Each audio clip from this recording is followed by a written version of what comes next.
बातमी आहे उपमुख्यमंत्री देवेंद्र फडणवीस यांच्या संदर्भात। मी विधानसभाच लढवणार असं फडणवीस म्हणालेले आहेत। फडणवीस यांच्याकडून लोकसभा उमेदवारीवर पडदा टाकण्यात आलेला आहे। फडणवीस यांनी लोकसभा लढण्याचं वृत्त फेटाळलंय। पक्ष सांगेल तेच काम करणार असं फडणवीस म्हणालेले आहेत आणि मी नागपूरमधून विधानसभा लढवणार असं देखील फडणवीस म्हणाले।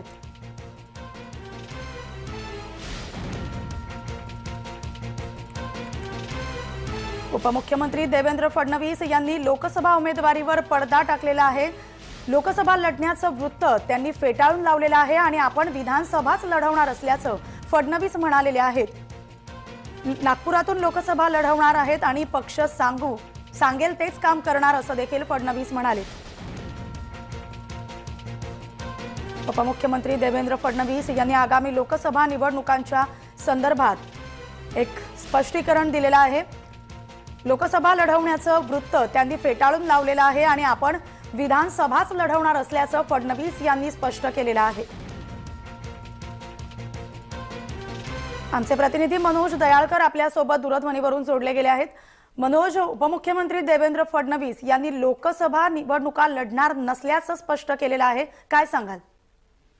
नक्कीच नीरम, आपण बघितलं तर गेल्या काही दिवसांपासून राज्याचे उपमुख्यमंत्री देवेंद्र फडणवीस हे लोकसभा निवडणूक लढू शकतात अशी चर्चा सुरू होती। पण आपण बघितलं स्वतः उपमुख्यमंत्री देवेंद्र फडणवीस यांनी या गोष्टीला पूर्णविराम दिलेला आहे। पत्रकारांसोबत त्यांच्या निवासाने अनौपचारिक गप्पा मारताना उपमुख्यमंत्री देवेंद्र फडणवीस यांनी म्हटले आहे, मी नागपूरमधूनच निवडणूक लढणार आहे आणि ती पण विधानसभेचीच निवडणूक लढणार आहे असं उपमुख्यमंत्री यांनी म्हटलं आहे। त्यानंतर पत्रकारांनी त्यांच्याशी असा देखील प्रश्न विचारला की पुढची वाटचाल तुमची 10 वर्षाची कशी असणार आहे। त्यावरती उपमुख्यमंत्री यांनी म्हटलं आहे की मी 10 वर्षांनी भाजपमध्येच असेल आणि भाजप सांगेल तेच काम करेन। आणि आपण बघितलं जी आता सर्व गोष्टीवरती चर्चा सुरू होती, म्हणजे उपमुख्यमंत्री लोकसभेची निवडणूक लढणार, पण आता त्या गोष्टीला कुठे तर उपमुख्यमंत्री यांनी पूर्णविराम दिलेला आहे आणि ते आता आपण बघितलं नागपूरमधूनच निवडणूक लढणार आहे आणि विधानसभेचीच निवडणूक उपमुख्यमंत्री हे लढणार आहेत।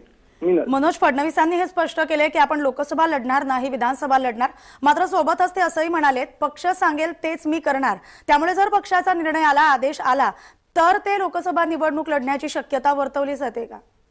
हो, नक्कीच आपण बघितलं त्यांनी असं देखील म्हटलं आहे की मी लोकसभेची निवडणूक लढणार, ती पण मी आपण बघितलं नागपूरमधूनच लढणार, तसं त्यांनी हे देखील म्हटलेलं आहे जे दिल्लीचे नेते जे बोलतील त्यानुसार मी माझं जे पक्षश्रेष्ठ सांगतील ते तसं मी करणार आहे। आणि त्यानुसार आता त्यांनी हे देखील म्हटलं आहे जसं त्यांनी सांगितलं आपल्याला लोकसभेची निवडणूक लढावी लागणार, त्या लोकसभेची पण निवडणूक लढता येईल असं देवेंद्र फडणवीस यांनी पण म्हटलं। पण कुठेतरी देवेंद्र फडणवीस यांनी आपण बघितलं तर जे लोकसभेची निवडणूक आहे त्यावरती कुठेतरी प्रश्न चिन्ह लावलेला आहे, पूर्णविराम लावलेला आहे। आपण बघितलं तर त्यांनी सांगितलं आहे की जे नागपूरमधूनच मी निवडणूक लढणार आहे आणि नागपूरची निवडणूक ही लोकसभेचीच निवडणूक लढणार असं देवेंद्र फडणवीस यांनी सांगितलेलं आहे।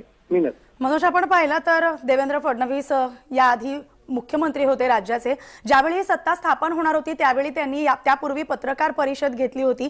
मी सत्तेत सहभागी होणार नाही, मी मंत्रिमंडळात नसेन असं ते म्हणाले होते, मात्र वरून आदेश आला आणि ते उपमुख्यमंत्री झाले। त्यामुळे वरच्या आदेशानंतर त्यांनी हे जे वक्तव्य केले त्यातही बदल होण्याची शक्यता वर्तवली जाते।